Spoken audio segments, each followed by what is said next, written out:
Hello everyone! Welcome back again to my channel. Ito, nakakagulat itong sagot ni Carla dito kay Jomar, mga kasuki, mga kalingap. Hindi natin akalain na ganito talaga yung sasabihin ni Carla. So, alamin natin sa video na ito, mga kasuki, mga kalingap. Pero bago natin simulan yan, huwag niyo pong kakalimutan mag-subscribe. Bag Santos Matubang, Kalingap Rob at Edna Vlogs at yung aking YouTube channel, Gandang Emmy. Sa mga hindi pa po nakapag-subscribe, please subscribe and please hit the notification bell para lagi po kayong updated sa aking mga ina-upload na mga reaction video. So tara, alamin po natin. Tagal natin hindi nakita ah.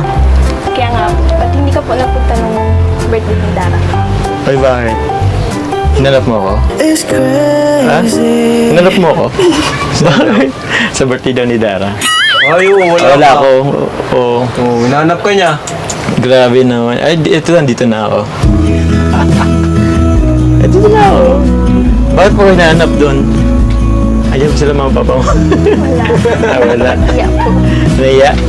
Ba't mo hinahanap noon? Hindi ako kailangan. Meron kasi akong parang family, gatherings that time. Kinailangan din umuwi. Kung alam ko namang hanapin mo ko, edi sana doon na lang pala ako sa inyo pumunta. Kasi yun ni Dara tawag niyan. Celebration ni Dara. Akala ko, wala masyadong sa akin, mag-anak kasi kay Dara naman yun. Yan dun ka pala. Hinanap mo pala ako. Dito na ako. May gusto kong sabihin. Kamusta ka po? Ayos lang din naman. Wow naman, nakakatuwa naman si Carla. Na-miss niya si Papa Joms, no? Mga kasuki, mga kalingap. At syempre, kapag isang tao naman, kapag wala, talagang hahanapin mo, lalo na si Papa Joms, no?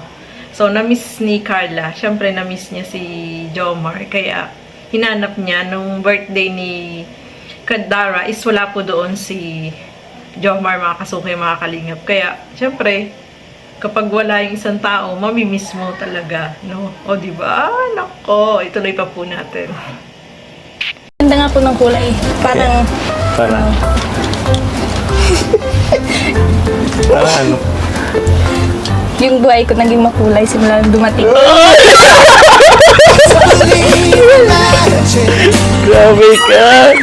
Parang matagal niyang pinag-practice yun. Oo. Ilang oras ba yung pinakris mo? Kailan mo naisip? Mga 5 hours. 5 hours. Nakakatuwa si Carla, mga kasuki, mga kalingap. May mga hugot lines na din siya, no? Nakakatuwa lang, no? Kasi, pansin niyo sa kanya, hindi na siya yung gaanong nahihiya, yung hindi na siya masyadong irritable, mga kasuki, mga kalingap. At nag-i-improve na talaga itong si Carla, mga kasuki, mga kalingap. Kaya, nakakatuwa, no? May mga hugot-hugot pang nalalaman, no? Diba? Ituloy pa po natin. Makapagtapos ako ng pag-aaral. Tapos, mabigyan ko po ng magandang buhay sila mama. Tapos, matulungan po ako nila Kuya Ram. Yung birthday po yun, bonus na lang po yun sa akin. Bonus na lang. Grabe bro. Grabe.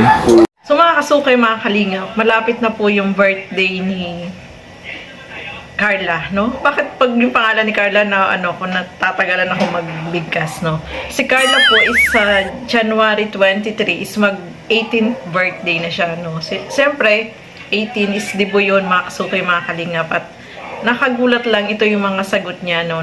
Napakasimple lang. Simpleng handa.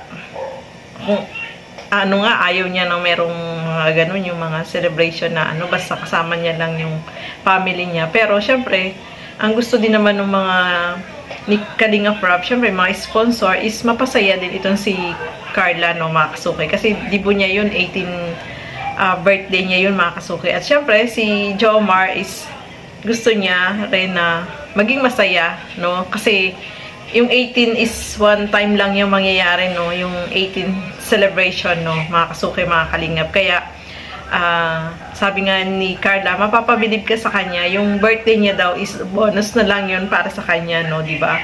So, kung tutusin, ayaw niya talaga, no? Magkaroon ng birthday celebration. Pero, syempre, kapag ganyan, hindi naman papayag si Kalingap Rob na walang birthday celebration yan. At saka yung mga sponsor ay sigurado naman may mag-i-sponsor yan para kay Carla. Diba? So, ituloy pa po natin. sila po ay sagot ng panlupa niyo po. So,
kasukay mga kalingap, sobrang mapalad itong si Carla, no? Marami yung nagmamahal sa kanya, no?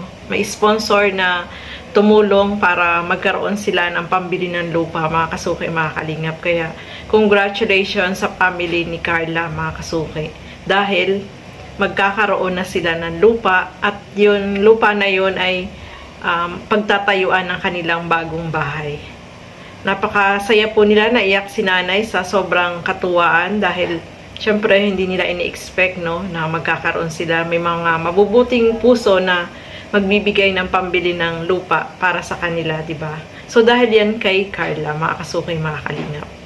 So ayan, masaya yung family nila at magkakaroon sila ng sariling bahay. Hindi na sila matatakot dun sa, kasi nakakatakot po dyan sa lugar nila, no, kasi pag bumagyo, pag sabi ni nanay, pag bumaha, nakakatakot. Kaya pag may bagyo, nag-i-evacuate sila malayo. So, doon sa pagbibilhan ng lupa nila is magiging secure na po sila doon. Tapos, magiging maayos pa yung kanilang tirahan. Kaya, maraming salamat po sa mga sponsor na talagang tumulong para magkaroon ng lupa. Itong sila Carla, mga kasukay, mga kalingap. Kaya, congratulations in advance, no, mga kasukay, kila Carla sa family niya.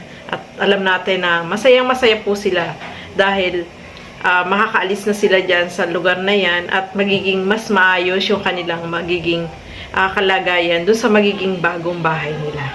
So, ayan, maraming salamat po sa inyong panonood at lagi po natin supportahan Bal Santos Matubang, Kalinga Prab at Edna Vlogs at yung aking YouTube channel, Gandang Emmy. Sa mga hindi pa po nakapag-subscribe, please subscribe and please hit the notification bell para lagi po kayong updated sa aking mga ina-upload na mga reaction video. So, hanggang dito na lamang po muna. Keep safe everyone. Thank you for watching. Mabuhay po tayong lahat. Bye-bye!